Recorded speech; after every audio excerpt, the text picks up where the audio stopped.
ಉಸಿರಾಟದ ಮೇಲೆ total control ಅನ್ನಿಸ್ತು. ಭಾಳ ಪ್ರಶಾಂತವಾಗಿರುತ್ತೆ. ಟೋಟಲ್ ಬ್ಯಾಟ್ರಿ ಚಾರ್ಜ್ ಆಗೋ ಥರ ಅನುಭವ ಬರುತ್ತೆ.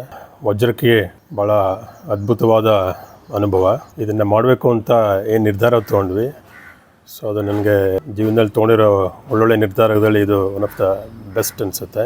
ನಮ್ಮದು ಸನಾತನ ಧರ್ಮ, ಗುರು ಶಿಷ್ಯರ ಪರಂಪರೆ. ಅನಾದಿ ಕಾಲದಿಂದ ಏನು ಜ್ಞಾನ ಏನಿದೆ ಗುರುವಿಂದ ಶಿಷ್ಯಗೆ ಟ್ರಾನ್ಸ್ಫರ್ ಆಗ್ತಾ ಬಂದಿದೆ.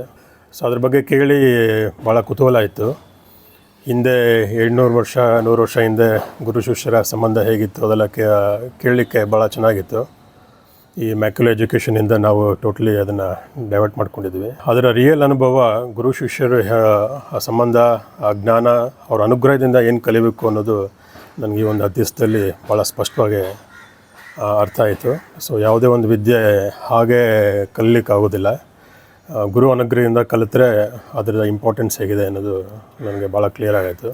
ವಜ್ರಕ್ರಿಯೆ ಮಾಡಿದ್ದ ದಿವಸನೇ ಸ್ವಲ್ಪ ಅದ್ರ ಶಕ್ತಿ ಎಷ್ಟಿದೆ ಅಂತ ಅನುಭವಕ್ಕೆ ಬಂದು, ಮೊದಲೆಲ್ಲ ಸಾಕಷ್ಟು ಸರಿ ಉಸಿರಾಟದ ಮೇಲೆ ಗಮನ ಮೆಡಿಟೇಷನ್ ಮಾಡೋಕ್ಕೆ ಪ್ರಯತ್ನ ಪಟ್ಟಿದ್ವಿ. ಯಾವತ್ತೂ ಆಗಿಲ್ಲ. ಅದು ಒಂದು 10 ಸೆಕೆಂಡ್ 20 ಸೆಕೆಂಡ್ ಕೂಡ ಅದನ್ನು ಫೋಕಸ್ ಮಾಡೋಕ್ಕಾಗ್ತಾಯಿರಲಿಲ್ಲ.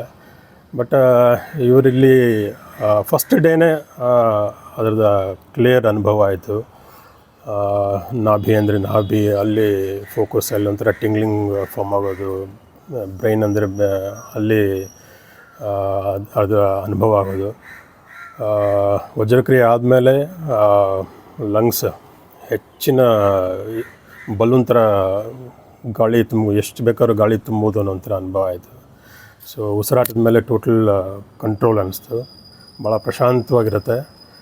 ಟೋಟಲ್ ಬ್ಯಾಟ್ರಿ ಚಾರ್ಜ್ ಆಗೋ ಥರ ಅನುಭವ ಬರುತ್ತೆ. ಭಾಳ ಖುಷಿ ಅನ್ನಿಸ್ತು. ಸೊ ಇದೊಂದು ಅವಕಾಶ ಹೇಗೋ ಸಿಕ್ತು. ಸೊ ಗುರುಗಳ ಅನುಗ್ರಹದಿಂದ ಇದನ್ನು ಕಲಿತೆ, ಈ ಸಾಧನೆಯನ್ನು ಕಲ್ತಿದ್ವಿ ಅನ್ನೋ ಒಂದು ಹೆಮ್ಮೆ ಇದೆ. ಸೊ ಹಾಗಾಗಿ ಈ ಅವಕಾಶ ಮಾಡಿಕೊಟ್ಟ ಆಚಾರ್ಯ ಅರುಣ್ ಪ್ರಕಾಶ್ ಜಿ ಗುರುಗಳಿಗೆ ಅನಂತ ಧನ್ಯವಾದಗಳು. ನಮಸ್ತೆ, ನನ್ನ ಹೆಸರು ಪ್ರಕಾಶ್ ರಾಮಪ್ಪ.